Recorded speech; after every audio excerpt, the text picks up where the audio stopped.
What's up, guys? Kevin E. Martin alongside Adrian Hernandez coming to you from inside Michelob Ultra Arena following the Aces 88-75 win over the New York Liberty.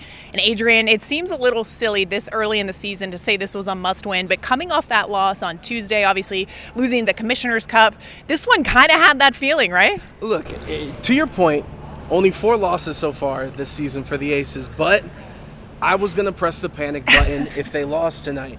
Aces losing 2 games in a row hasn't happened. Losing in this building, which they did on Tuesday night, hasn't happened. It felt like the momentum had shifted. The storylines that have played out this season with the injuries for the Aces and the depth and them being tired and the Liberty being bigger and obviously all the talent. So for them to come in and finally also, we got a close game. No blowouts, less than 10 points heading into the fourth quarter. We saw some adjustments. We saw some snippiness. And I'm just very excited. It is 2-2 apiece so far this season.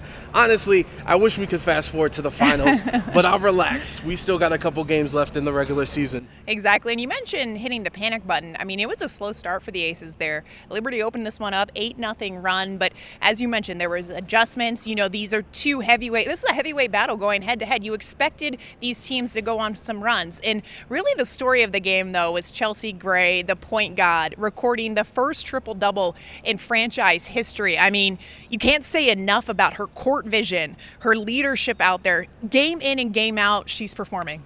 One of the greatest point guards in basketball, period.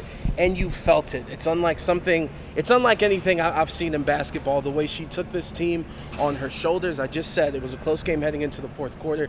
She took control. She led that intensity, that snippiness, that need to get a bucket, to calm everyone down, to let A'ja Wilson do her thing. And as a matter of fact, the coolest thing too is on Tuesday when I was doing this report, you would see in the background that Chelsea Gray was here 45 minutes after the post-game presser and after the game, putting up shots, looking as focused as ever, and it was cool to see that manifest into tonight. And if you don't believe me and my words, let's toss it to Becky to see what she said about Chelsea. I think she's one of the most competitive people I know.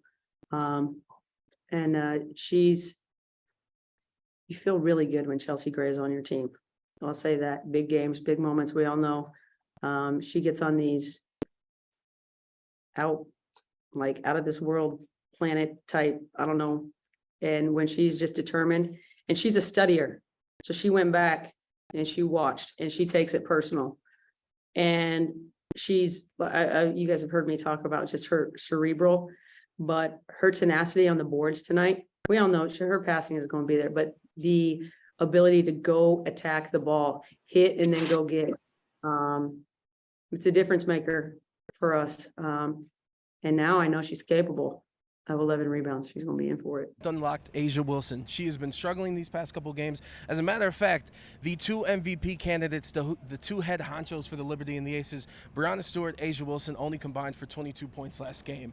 This game, A'ja Wilson had 21 points for herself. Breanna Stewart, on the other hand, went 7 for 30 combined these past 2 games. The way the Aces, since last season, have defended Breanna has shown a lot of success and a lot of dividends for the Aces. So it's good to see them attack the best player on the Liberty and to see A'ja kind of get out of that funk. 21 points also helping Chelsea to this victory tonight. And it's one of my favorite matchups in the entire league every time Breanna Stewart and A'ja Wilson go head-to-head. I mean, we're talking about 2 MVP caliber players, and it is just a delight to watch them go because it is, like I said, it's a heavyweight battle down there in the paint, and luckily we have one more chance to see them face off in the regular season. 9 games remain in the Aces regular season, and of course, then the fun begins, the postseason. And of course, everyone's anticipating another matchup. And hoping the Liberty and the Aces, but that's all in the future. Of course, for now, we mentioned the Aces bounce back win over the Liberty here at Michelob Ultra Arena. For Adrian Hernandez, I'm Kevin E. Martin, and this has been the Sporting Tribune's post-game coverage for the Las Vegas Aces.